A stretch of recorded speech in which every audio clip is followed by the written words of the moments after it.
Let's get some more reaction about this matter. Let's go to the world of business now and speaking to business leader Busisiwe Mavuso. She's, of course, the CEO of Business Leadership South Africa, BLSA. Ms. Mavuso, welcome. Good afternoon. Thank you very much for joining us here on Today this afternoon. I don't know how much you've been able to hear of what National Treasury has said. A short while ago, I spoke to Mr. Momoniat, the acting DG, still defending their decision, but saying they understand the criticism, but this is to enable Eskom, one, to be able to borrow to fund some of the projects like transmission, not for generation, but also to be able to deal with the auditing process in terms of the PFMA, but not running away from other obligations in terms of Companies Act. What's your reaction to all of this? Yeah, Dan, good afternoon, and thank you very much for inviting me.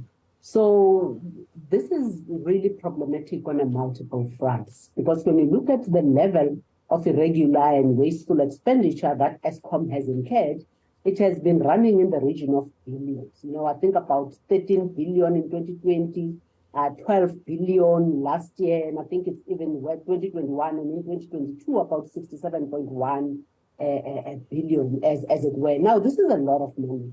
Now, if Treasury is saying that they are doing this to try and protect Eskom's credit rating and audit opinion, then I think it's going about it the wrong way. Because then what is the purpose of an audit?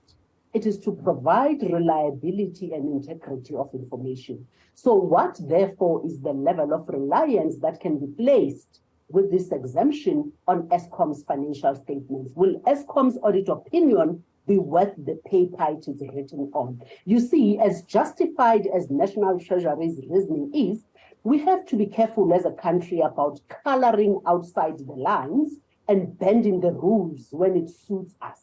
Because rules are there for a reason, and it is to keep everyone in line. You know, governance has been a serious issue for Eskom, you know, and it has been a significant reason of why there is so much spotlight, you know, at Eskom. We are talking about an entity here that still has serious remnants of the state capture project, an entity which supposedly bleeds R1 billion per month due to corruption. So giving such an exemption in such an environment could have dire and serious unintended consequences. But then a lot of SOEs' credit ratings are a problem, and they all need to raise funding. And if all SOEs are sitting in Eskom's position, then how long is this piece of string? You are going to bend the rules for Eskom, but what stops you from bending the rules for all other state-owned entities? You know, especially because this is particularly raising eyebrows, because we cannot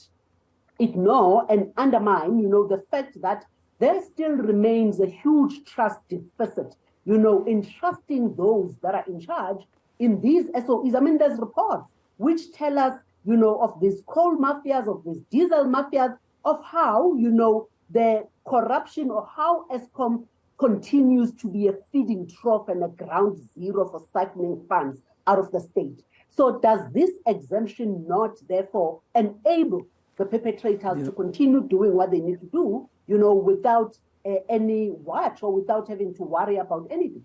Yeah, would you be concerned that this could set a precedent? And I'm asking this, Ms. Mavuso, against the background that says last year, around the same time, National Treasury also exempted Transnet, another problem SOE, and now this time around it's Eskom, but maybe this reaction, this criticism might stop them from doing for another, because you've made a valid point there that all the SOEs would need to raise money, and all their audits have been found to be wanting at one stage or another. And that is precisely the point. You know, say, how long is this piece of string? Are we going to give exemptions to all SOEs?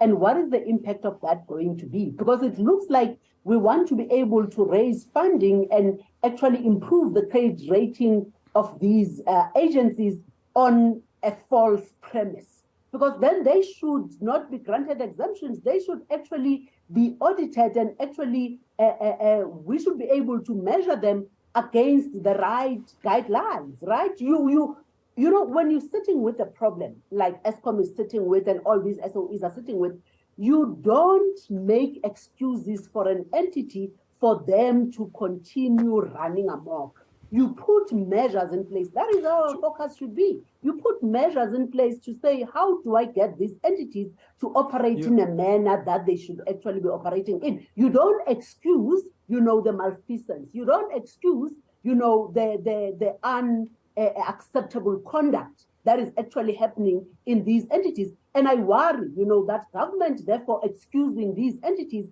is not really helping. So I really think that we are creating a serious precedents that will have a problem to terminate at some point. Yeah, the acting DG at Treasury, Mr. Momoni, had saying to me a short while ago that I asked him, would they change their minds? Could they reverse this decision?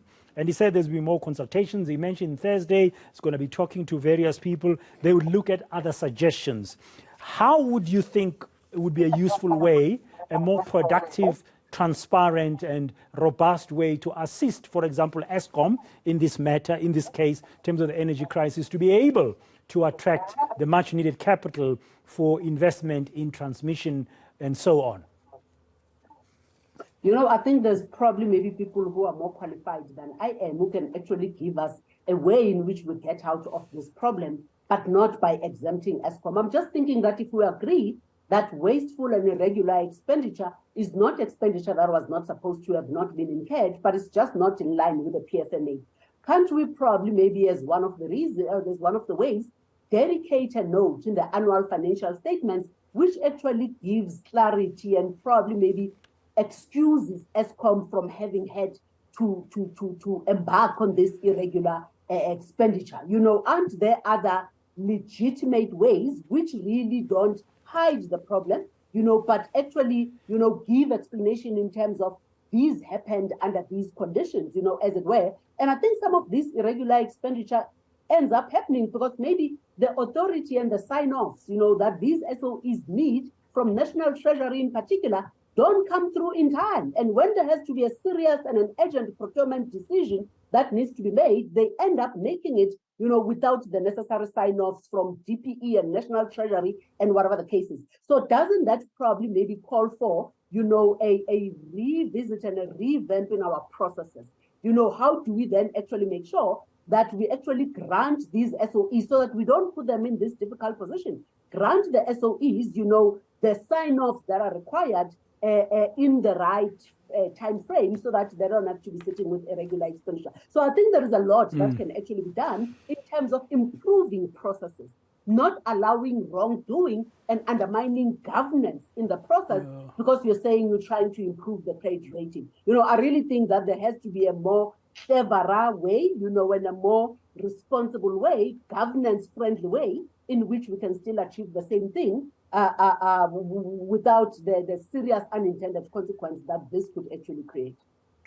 Busisiwe Mavuso, thank you very much, Busi, for your time this afternoon. She's, of course, the Chief Executive of Business Leadership South Africa, giving us BLSA's reaction to the news that Eskom has been exempted technically from some provisions around irregular, wasteful and fruitless expenditure. This has caused an outcry in the country, including from the likes of the Trade Union Federation, COSATU. We'll have to watch this space of the next few days, what's going to happen here regarding this matter. Now,